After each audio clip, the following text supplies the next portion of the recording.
Hello students, last class में reproduction in organism upon complete किए थे। आज अपन स्टार्ट करेंगे second chapter reproduction in flowering plants. इस चैप्टर में अपन सिंपल सा देखेंगे गैमेट्स का फॉर्मेशन होगा। यहाँ भी जब गैमेट्स बन जाएगा, मेल गैमेट फीमेल गैमेट दोनों गैमेट्स का ट्रांसफ़र होगा। फिर जब ट्रांसफ़र होगा तो ट्रांसफ़र होने का मेथड होगा। हो सकता है वो मेथड आपका बायोटिक हो या वो अबायोटिक हो। ट्रांसफ़र होने के बाद पॉलिनेशन होगा, फिर पॉलिनेशन से अपना क्या सीड बनेगा और फिर अपन सीड डिस्कस करेंगे। उसके बाद आपका चैप्टर एंड होगा। ये चैप्टर जो आपके एग्जामिनेशन बोले तो नीट से इम्पॉर्टेंट है। इससे हर साल आपका 3 से 4 क्वेश्चन आपके नीट में आते हैं, तो चैप्टर का वेटेज भी आपका अच्छा होगा। तो अपन स्टार्ट करते हैं sexual reproduction in flowering plants. Sexual reproduction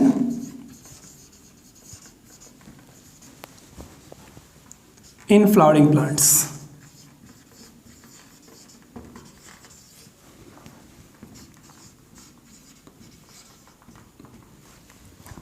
चलिए चैप्टर का नाम ही देखिए, किसकी बात करना है अपने को? फ्लावरिंग प्लांट्स से बात करना है। और फ्लावरिंग प्लांट्स यानी फ्लावरिंग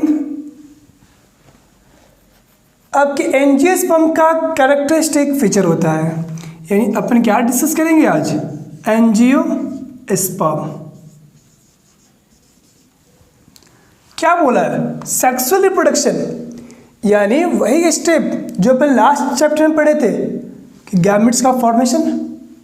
जब गैमेट्स बन जाएगा तो ट्रांसफ़र, फर्टिलाइजेशन, फिर आपका जाइगोट बनेगा, फिर इससे आपका एम्ब्रियो बनेगा और वही आपका एम्ब्रियो डेवलप करके न्यू ऑर्गेनिज्म का फॉर्मेशन करेगा। अपन बहुत बेसिक डिस्कस करते हैं अभी। यहाँ पे जो पॉलिनेशन का जो प्रोसेस होगा वो आपका बायोटिक या अबायोटिक फैक्टर से होता है। अब मोस्टली होता है बायोटिक। बायोटिक बोले तो लिविंग ऑर्गेनिज्म करने वाला है। कोई इंसेक्ट, कोई बर्ड्स आपका मेल गैमेट्स पोलन ग्रेन को फीमेल के स्टिग्मा पे डाल देता है। ऐसा वो क्यों करेगा? या कोई बर्ड से इंसेक्ट फ्लावर के पास जाएगा ही क्यों? तो इसके लिए सिंपल सा क्या होगा, फ्लावर कुछ रिवार्ड देगा। फ्लावर बोलेगा कि मेरे पोलन ग्रेन को ले जाके डाल दो फीमेल के ऊपर, तो मेरा नेक्टर ले लेना, मेरा सीड ले लेना, यानी कुछ रिवार्ड देगा। हो सकता है फ्लावर कलरफुल होगा, अट्रैक्ट करेगा, इसीलिए कुछ सेंट की बात करे वो। तो यानी आपका क्या होगा इस प्लांट से? सेंट। जब बात किया जस्ट कलर, ये सब क्या है? ये आपका रिवार्ड है, जो रिवार्ड अपन मतलब प्लांट्स देने का काम करेगा। अट्रैक्शन ही सब के लिए काम करेगा वो, ठीक है। जब एंड प्रोडक्ट क्या होगा आपका सेक्सुअल रिप्रोडक्शन का? इस प्लांट्स में, फ्लावरिंग प्लांट्स में एंड प्रोडक्ट क्या होता है? सीड या फ्रूट का formation. And product of sexual reproduction, ठीक है। तो क्या होता है आपका एंड प्रोडक्ट? बोलिए, सीड बनेगा या बोलिए फ्रूट का फॉर्मेशन होगा, ठीक है। अब ध्यान दो, आपके पास एक रोज फ्लावर है और एक चाइना रोज है। रोज में आपका फीमेल वाला पार्ट से और चाइना रोज में मेल वाला। इस मेल वाले को इस फीमेल के ऊपर डाल दोगे तो क्या यहाँ पे पॉलिनेशन हो जाएगा? यानी पॉलिनेशन नहीं होगा। यानी सिर्फ फ्लावर के पास डिसीजन का भी कैपेसिटी है कि किस पॉलन ग्रेन को लेना है, किसको नहीं लेना है। चलो सिंपल देखो, ये भी रोज, ये भी रोज, और इसी रोज से आप कंटिन्यूस इसका पॉलिनेशन करवाओगे, कंटिन्यूस करवाते जाओगे लगातार, तो कुछ जनरेशन बाद ऐसा आएगा कि यहाँ पे पॉलिनेशन नहीं करना चाहेगा ये, क्योंकि वहाँ पे अपना क्या हो जाएगा? Inbreeding depression. एक ही तरह से लगातार क्रॉसिंग कराओगे तो वहाँ पे आपका सेल्फ लगातार होते रहेगा, तो जो हार्मफुल जीन्स है वो आना शुरू हो जाएगा, तो ये नहीं लेना चाहेगा। यानी यहाँ पे कुछ डिसीजन का भी टेंडेंसी होता है। आपने लास्ट चैप्टर में पढ़ा होगा हार्मोनल अफेक्ट होता है जो आपको डिफ्रेंशिएट करता है प्री फर्टिलाइजेशन, फर्टिलाइजेशन या पोस्ट फर्टिलाइजेशन, या सिंपल सा बोल दे जो भी आपका एज था, phase, juvenile phase, reproductive phase, senescence.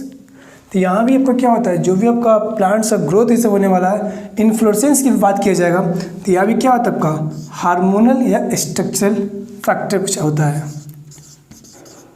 Hormonal and structural change होते रहेगा। फ्लावर्स को अपन डिफरेंट वे में यूज करते हैं, हो सकता है कोई सोशल हो, रिलीजियस हो, कोई कल्चरल, यानी डिफरेंट वे में अपन फ्लावर को यूज करते हैं। और डिफरेंट फ्लावर्स का पर्पस भी अलग होता है। कोई लव है तो वहाँ फ्लावर कुछ और देना है, कहीं सैड है कोई तो उसको कुछ और देना है, यानी डिफरेंट वे में अपन फ्लावर्स को यूज़ करने वाले हैं। ठीक है, तो ये आपका सिंपल सा फर्स्ट पेज पे ये आपका दे रखा है एनसीईआरटी में, बहुत बेसिक है, तो ऐसा कुछ खास नहीं, बस आप इसको सिंपल से एक बार रीड कर लीजिएगा, हो जाएगा। ठीक है, चलिए इसको नोट कीजिए, फिर अपन स्टार्ट करते हैं।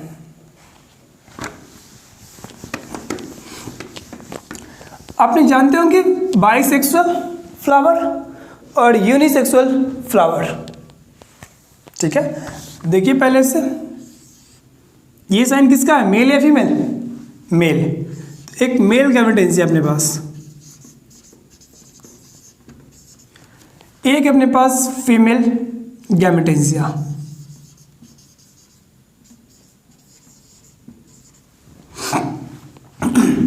जो मेल गैमेटेंसिया, इसी को क्या बोलते हैं अपन? एंड्रोशियम बोलते हैं। क्या बोलते हैं? एंड्रोशियम। गैमेटेंसिया का मतलब क्या हो गया? जहां पे गैमेट्स का फॉर्मेशन होने वाला है। और फीमेल गैमेटेंसिया किसको बोलते हैं? गाइनोशियम। गाइनोशियम। ठीक है, अब देखिएगा, ये जो मेल गैमेटेंसिया एंड्रोशियम है, इससे बनेगा मेल गैमेट। जो फीमेल गैमेटेंसिया गाइनोशियम है, इससे बनेगा फीमेल गैमेट। और ये दोनों गैमेट क्या होगा, आपस में आके फ्यूज करेगा, फर्टिलाइज होगा, बोले तो सिनगैमी। और जब सिनगैमी होगा तो क्या बनेगा इससे? जाइगोट। और इसी जाइगोट से अपना क्या बन जाएगा? New organism. ऑलरेडी हमने डिस्कस किया हुआ है। बस क्या देखोगे यहाँ पे, मेल के लिए किसकी बात करें अपन? एंड्रोशियम। फीमेल के लिए गाइनोशियम। अरे बहुत बेसिक है। गायनेकोलॉजिस्ट फीमेल की डॉक्टर होती है, तो फीमेल के लिए एंड्रोशियम बोले तो एंड्रोजन मेल का हार्मोन होता है, तो ये मेल से है। ठीक है, अब इसको नोट कीजिए।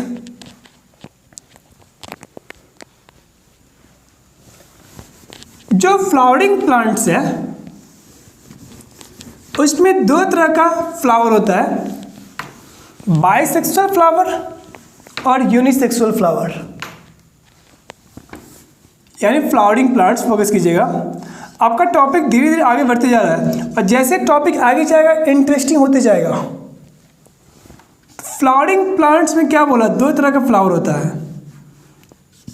एक होगा आपका बाइसेक्सुअल फ्लावर। बाइसेक्सुअल फ्लावर, तो बाइसेक्सुअल फ्लावर का मतलब क्या हो गया? एक ही फ्लावर में आपका मेल भी होगा, उसी फ्लावर में फीमेल भी होगा। बाय मतलब दो, सेक्सुअल मतलब दोनों सेक्स एक ही फ्लावर में। यानी एक बोले तो मेल के लिए कौन सा वर्ड यूज करते हैं अपन? एंड्रोशियम। यानी उसी फ्लावर में एंड्रोशियम होगा और उसी फ्लावर में गाइनोशियम भी होगा। बोलिए, एंड्रोशियम की बात कीजिए, यूनिट कौन होता है? एंड्रोशियम का यूनिट एस्टेमन होगा। कौन होगा? एस्टेमन। और गाइनोशियम का यूनिट कौन हो जाएगा? गाइनोशियम का यूनिट कार्पल हो जाएगा। कौन होगा? कार्पल। अच्छा, इसे क्या बोलते हैं अपन? पेस्टिल भी। और जो स्टेमन है ना, स्टेमन का 2 पार्ट्स होता है, ऑलरेडी डिस्कस किया हुआ ये लास्ट चैप्टर में। कौन कौन सा बोलिए? एंथर और दूसरा फिलामेंट, ठीक है। जबकि कार्पल का 3 यूनिट होता है, कौन कौन सा बोलिए? स्टिग्मा, स्टाइल, ओवरी, ठीक है। देखिए पहले इसका, ये एंथर, और एंथर कैसा होता है? एंथर होता है बाइलोब्ड। ये आपका एंथर हो जाएगा, और ये हो जाएगा कौन सा? लॉन्ग स्टाइल फिलामेंट, ठीक है। जबकि इसकी बात किया जाए, इसमें क्या हो जाएगा? ये सबसे ऊपर रिसेप्टिव सर्फेस स्टिग्मा, जो पोलन को रिसीव करने का काम करेगा, बीच में लॉन्ग स्टाइल, और बेस पे ओवरी। यानी ये कौन हो जाएगा? ओवरी, ये स्टाइल, और ऊपर में जो रिसेप्टिव है स्टिग्मा। अरे बोलिए, कोई प्रॉब्लम यहां तक? किसकी बात किया? Bisexual flower. जब बात करते हैं यूनिसेक्सुअल फ्लावर का, सेम ही चीज होगा ना। तो यूनिसेक्सुअल फ्लावर में क्या होगा? डिफरेंट फ्लावर होगा। एक मेल फ्लावर होता है और एक फीमेल फ्लावर होता है। फिर मेल फ्लावर से आपका ये पार्ट्स होता, और फीमेल फ्लावर से ये पार्ट्स आपका होता। बोलिए, कोई प्रॉब्लम यहां तक? इसको नोट कीजिए।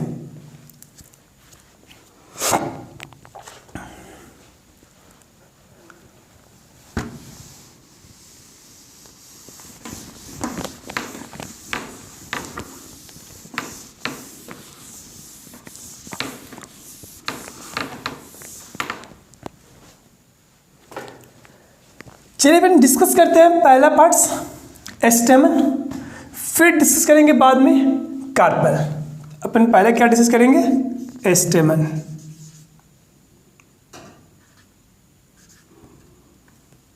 जो आपका स्टेमन है उसका 2 पार्ट्स बताया, कौन कौन सा? एंथर और फिलामेंट। फोकस कीजिएगा।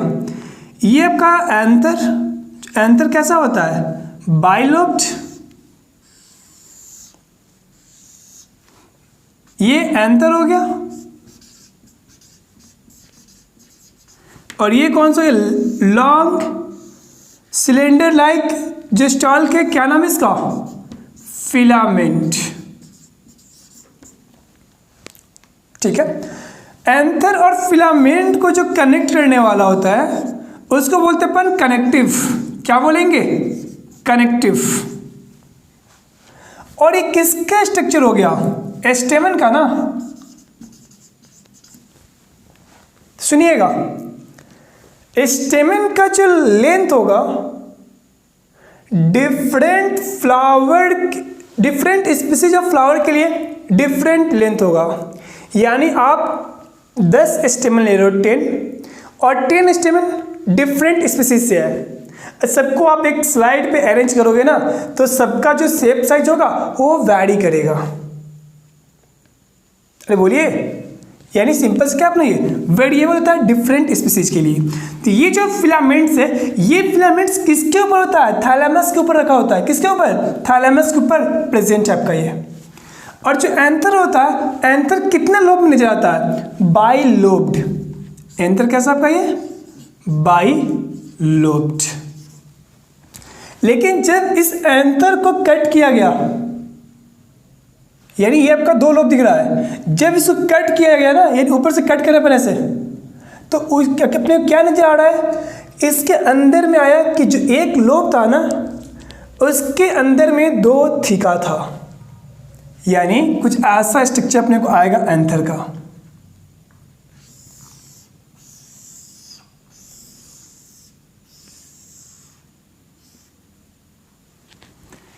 ये आपका एक लोब, दूसरा लोब, और एक लोब में कितना थिका होता है?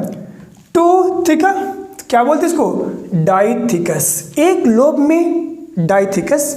लेकिन पूछा अगर एक एंथर में कितना थिकस होगा तो क्या बोलेंगे अपन, टेट्राथिकस, क्योंकि कितना हो जाता है वो 4 हो जाएगा। और स्ट्रक्चर कैसा होता है आपका, टेट्रागोनल अरेंजमेंट होता है ये। तो यानी किसका स्ट्रक्चर आपका, ये एंथर का। तो अब क्या लिखोगे एंथर के बारे में कि जो आपका एंथर है बाइलोब्ड, कितना थिकस होता है ये, डाइथिकस। लेकिन क्या बोलेंगे अपन, टेट्राथिकस भी बोल सकते हैं, टेट्राथिकस। कब, जब एक एंथर की बात किया जाएगा। डाई कब बोलोगे, जब एक लोब की बात करेंगे अपन, ठीक है। तो कुछ ऐसा आएगा। ये आपका एंथर का स्ट्रक्चर है। जब एंथर के स्ट्रक्चर को अपन देखना शुरू किए, एंथर के स्ट्रक्चर में 4 डिफरेंट टाइप्स का लेयर प्रेजेंट होता है। यानी जो एंथर का जो वॉल होगा उस 4 लेयर होता है वो। जिस 4 लेयर में 3 लेयर का काम क्या होता है, प्रोटेक्शन। आउटर जो 3 होता है उसका काम क्या होगा, प्रोटेक्शन का काम होता है आउटर 3 का। तो अपन देखते हैं कौन कौन सा है। और जो अंदर होता है उसका काम होता है न्यूट्रिशन प्रोवाइड करने का। तो सबसे आउटर जो लेयर होगा ना, सबसे आउटर में जो लेयर होता है, सबसे आउटर में, उसका नाम क्या होता है, एपिडर्मिस। एपिडर्मिस फर्स्ट लेयर का। और एपिडर्मिस सिंगल लेयर का होगा। ये कैसा होता है, ये आपका single layer. Epidermis single layer होगा। एपिडर्मिस के अंदर में जो सेकेंड लेयर होता है उसका नाम होता है एंडोथीसियम। क्या नाम होगा उसका, एंडोथीसियम। ये जो सेकेंड लेयर है क्या नाम है उसका, एंडोथीसियम। और एंडोथीसियम कितना होता है, 1 to 3 लेयर, 1 to 3, यानी 1 से 3 लेयर का हो जाएगा। कौन सा आपका, ये एंडोथीसियम, ठीक है। ये स्ट्रक्चर पूरे में होगा, चारों तरफ सबका होगा। ये अपन बस किसी एक को लेकर बना रहे हैं। और एंडोथीसियम के अंदर में आपका फिर होता है कौन, मिडिल लेयर। और मिडिल लेयर जो होता है, थर्ड कौन हो जाएगा, मिडिल लेयर। Middle layer. और मिडिल लेयर जो होता है 3 to 4 लेयर का होता है ये आपका, ठीक है। और सबसे सेंटर में जो लेयर प्रेजेंट होगा उसका नाम क्या होता है, टैप्टम। तो सबसे सेंटर में जो आपका लेयर है कौन सा आपका, ये 4th लेयर, टैप्टम। टैप्टम।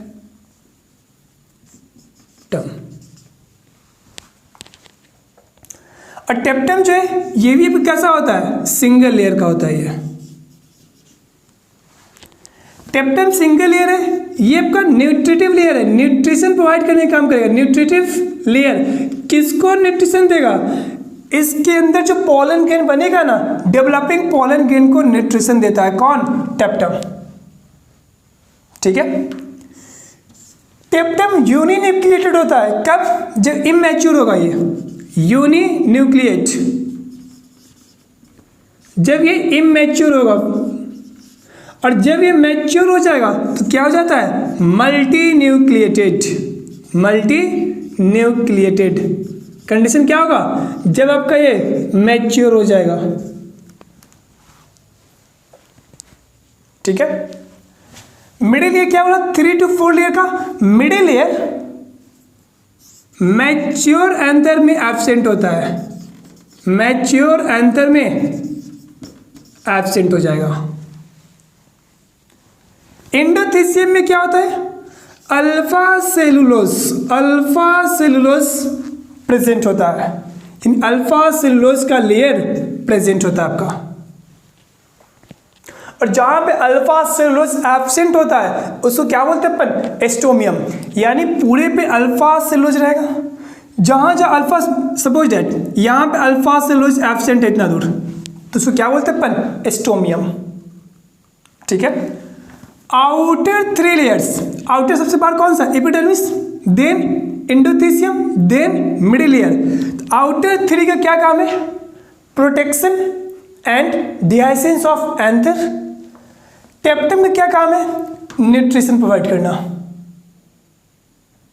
बोलिए, आउटर 3 लेयर का फंक्शन क्या हो जाएगा, outer 3 layer protection and dehiscence of anther. Note कर लीजिएगा, आउटर 3 लेयर काम क्या है इसका, protection and dehiscence of anther. यानी एंथर रप्चर होगा तो यहीं से पोलन ग्रेड निकलेगा।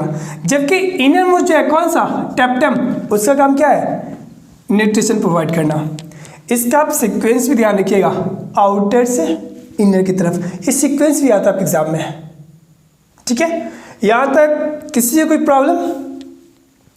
नेक्स्ट क्लास में अपन इसके आगे चलेंगे, यानी बात करेंगे अपन को टेप्टम के अंदर जो पोलन सैक है उसमें पोलन ग्रेन का फॉर्मेशन कैसे होता है, अपन नेक्स्ट क्लास में उसको डिस्कस करेंगे। ठीक है, चलिए, ओके, थैंक यू।